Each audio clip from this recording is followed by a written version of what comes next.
Bonjour tout le monde, c'est Teresa. J'espère que vous vous portez bien. Nous sommes toujours dans nos capsules.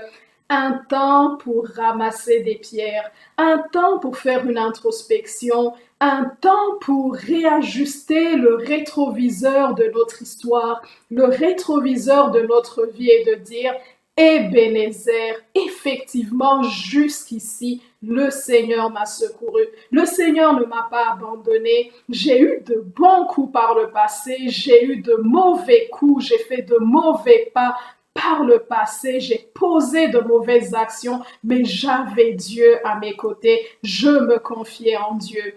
Aujourd'hui, on va parler de deux femmes, deux époques, deux histoires, mais la grâce est que les deux femmes, une a posé des actions qui pourraient être qualifiées comme honteuses, mais elle avait Dieu à ses côtés. Elle avait Dieu qui était là pour la secourir et la tirer d'affaire. Une autre, elle a posé des actions plus glorieuses, plus héroïques, mais les deux avaient pour appui ou avaient Dieu de leur côté ou aux côtés d'elle. Aujourd'hui, je vais vous parler de Ruth qu'on connaît dans le livre de Ruth. C'est un tout petit livre pour ceux qui veulent le lire. Et je vais parler de Ève, la mère, la maman de tous les vivants qui a plongé l'humanité entière dans le désastre, dans le désordre. Aujourd'hui, nous voyons une femme comme Ruth, une femme vertueuse, une femme qui venait malheureusement d'un pays qui n'est pas très glorieux. Elle était peut-être située dans un lieu géographique qui n'est pas à convoiter. Elle appartenait à un peuple qui n'était pas à envier à l'époque, donc elle était moabite. Mais sur le chemin de la vie, c'était, j'imagine, une femme qui marchait dans la droiture. Et à un moment donné, il y a une opportunité qui se présente dans sa vie. Il y a une femme juive, Naomi, qui va migrer, qui va immigrer dans son pays et qui va rencontrer sur son chemin Ruth, qui va se marier avec un des fils de Naomi. Et elle va commencer à connaître la culture de Naomi, le peuple de Naomi, et découvrir que Naomi avait un Dieu qu'elle ne connaissait pas. Les Moabites avaient leur Dieu, avaient leurs croyances, avaient leurs convictions, mais la Ruth vient de découvrir un autre Dieu, et il y a comme une semence de foi dans son cœur qui lui dit certainement ce Dieu, c'est le vrai Dieu. Mais par concours de circonstances, le mari de Ruth va mourir, il va décéder. Et à un moment donné, ce que Naomi, la belle-mère, va décider de faire, elle va dire, écoute, je n'ai plus de mari, je n'ai plus de fils, je suis dépouillée sur le chemin de la vie. Ce que je vais faire, je vais retourner dans mon pays parce que j'ai entendu dire que alors qu'il y avait la famine lorsque nous avons quitté, aujourd'hui, Dieu a visité mon peuple, je retourne dans mon peuple. Et Ruth, qui aurait pu rester en Moab, qui aurait pu rester au milieu de son peuple, mais cette semence de foi, cette semence qu'elle avait reçue, ce Dieu dont elle avait entendu parler, même si elle ne l'avait pas encore vu, ce Dieu qui d'ailleurs venait de la dépouiller sur le chemin de la vie, elle qui espérait en se mariant probablement d'avoir une postérité, parce que c'est ce qui donnait, c'est ce qui procurait la dignité à toute femme juive, à toute femme de l'époque. Elle se retrouve, elle est dépouillée, démunie, son mari est décédé, ne lui laissant même pas de postérité, mais cette semence de foi crie plus fort en elle, elle décide de suivre sa belle-mère jusque dans son pays. Elle dit, ton Dieu sera mon Dieu, là où tu demeureras, je demeurerai, là où tu mourras, je mourrai. Elle vient de perdre tout sur le chemin de sa vie.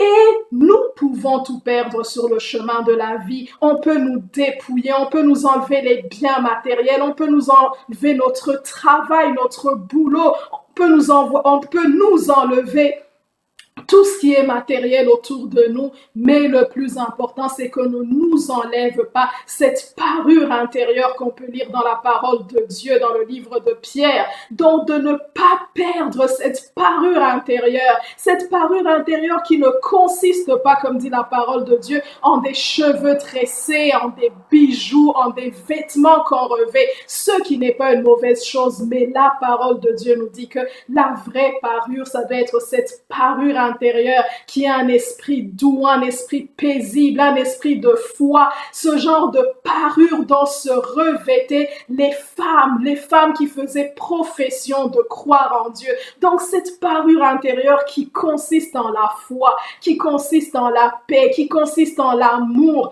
On voit que Ruth, elle dit à sa belle-mère qui aujourd'hui n'a plus rien à lui offrir parce qu'elle est vieille, elle est âgée et d'après la loi du Lévira, elle ne peut même pas lui promettre un futur mari, même si elle enfanterait aujourd'hui. Cet enfant ne serait pas en mesure de se marier avec Ruth qui serait devenue trop âgée. Mais Ruth, elle a cette semence de foi, elle a cette graine de foi qui a été plantée en elle, ce Dieu qu'elle ne connaît pas, ce Dieu qu'elle n'a jamais vu, mais elle dit, ton Dieu sera mon Dieu. On peut tout m'enlever. On peut m'enlever les biens matériels, mais ce Dieu que je ne connais pas, je décide de le suivre. Donc, la même chose qui s'était passée dans le livre de la Genèse, dans l'histoire de Joseph que nous connaissons tous, où Joseph, il avait un dépôt, il avait quelque chose, une destinée que Dieu avait déposée dans sa vie. Ses frères ont voulu tuer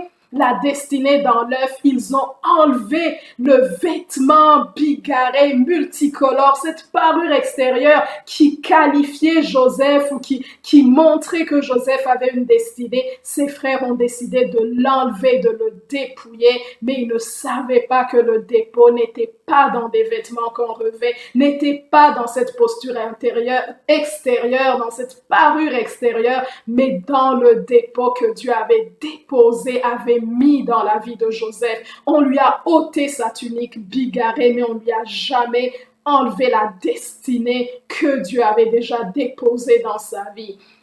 Donc, on voit une femme Ruth qui décide de s'accrocher à sa belle-mère qui dit, même si humainement parlant, je n'ai rien à retirer de toi, même si humainement parlant, tu ne peux rien me donner parce que ton sein, tu es âgé maintenant, je décide de m'accrocher sur le chemin de la vie, de m'accrocher non pas à toi, mais à Dieu, à ce Dieu que tu crains.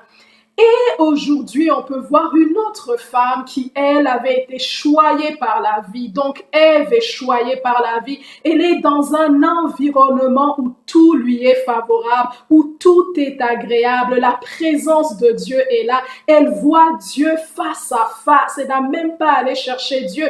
Comme Ruth, par exemple, qui ne connaissait pas ce Dieu, mais qui devait aller le chercher, le voir, alors qu'elle avait juste entendu parler de lui. On voit Ève qui est choyée, qui est dans la présence de Dieu.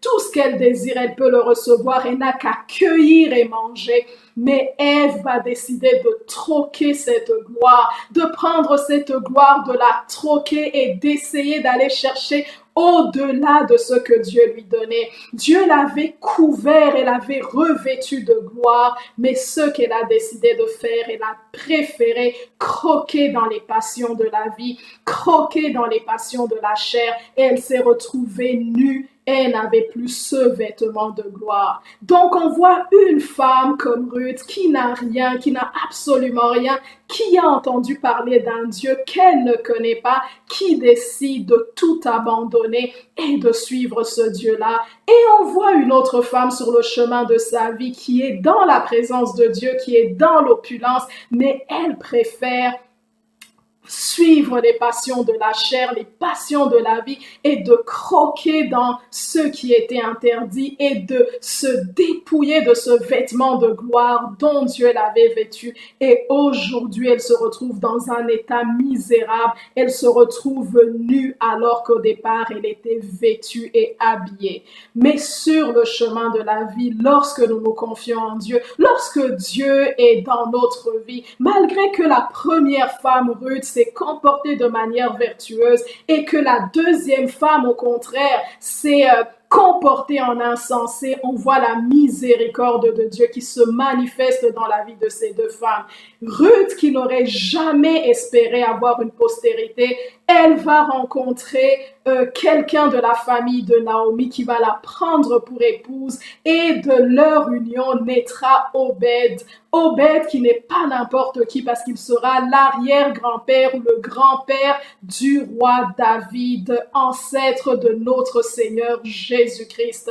Et on voit également, par exemple, dans la vie de Ève, alors qu'elle avait fait rentrer le péché dans sa propre vie, le péché dans son couple, le péché autour d'elle, elle se retrouve, elle a 2 enfants, elle est contente, elle dit, voici, j'ai formé un homme par la grâce de Dieu, mais même ce qu'elle a vu, qu'elle a fait rentrer le péché dans sa vie, le péché est dans sa vie, le péché, le mal vient lui dépouiller même ce qu'elle avait. Caïn, un de ses premiers fils, va tuer Abel. Elle se retrouve sans enfant, elle se retrouve sans destinée, elle se retrouve sans héritage sur le chemin de la vie à cause de ses mauvaises décisions. Mais Dieu, à un moment donné, notre Dieu de miséricorde, va la visiter et elle pourra avoir un autre fils qu'elle va appeler Seth. Elle va dire aujourd'hui, j'ai Seth qui vient me remplacer. Abel que Caïn a tué. Et on va voir que Seth enfantera Enoch, qui, la Bible va nous dire, c'est à partir d'Enoch que la relation avec Dieu va être restaurée. Ces 2 femmes qui n'espéraient plus avoir un héritage, ces 2 femmes qui n'espéraient plus avoir une destinée, Dieu vient de les visiter. Dieu est capable de nous restaurer, même lorsque nous sommes rendus au plus bas, lorsque nous n'avons plus d'espérance. Dieu est capable de nous ramener toutes les années qui ont été dévorées par les sauterelles, comme nous dit la parole de Dieu dans Joël. Dieu est capable de nous restaurer, de nous redonner la vie, de nous redonner une espérance. Aujourd'hui, le titre de ma méditation va s'appeler tout simplement comme un baume sur le cœur. Donc, Ruth a été une bénédiction pour sa belle-mère Naomi, qui avait décidé de s'appeler Mara, tellement l'amertume de la vie elle était amère sur le chemin de la vie, mais aujourd'hui, même ses proches vont lui dire, donc Ruth a été pour toi mieux que cette fils. Cette jeune fille qui t'aime a été pour toi plus que cette fils. Regarde, ta vie est restaurée, la joie est revenue dans ta vie. Et Ève également, elle est restaurée malgré ses fautes, malgré ses erreurs. Elle est restaurée sur le chemin de la vie et elle va dire, voici Seth, Dieu vient de me consoler malgré mes fautes. Dieu vient de me restaurer malgré mes fautes. Et aujourd'hui, il me donne comme en compensation d'Abel, il me donne un nouveau fils qui s'appelle Seth et je suis dans la joie à nouveau. Donc, ma prière pour nous cette semaine, ma prière pour nous, c'est que Dieu puisse nous restaurer, qu'il puisse nous redonner la joie sur le chemin de la vie, qu'il puisse nous redonner un avenir et de l'espérance, un temps pour ramasser des pierres, un temps pour regarder à travers nos vies, regarder à l'intérieur de nos cœurs et dire encore aujourd'hui, Ebenezer, le Seigneur m'a secouru. Le Seigneur m'a secouru. Que Dieu vous bénisse, que Dieu vous garde. C'est Teresa. Bonne semaine. Bye.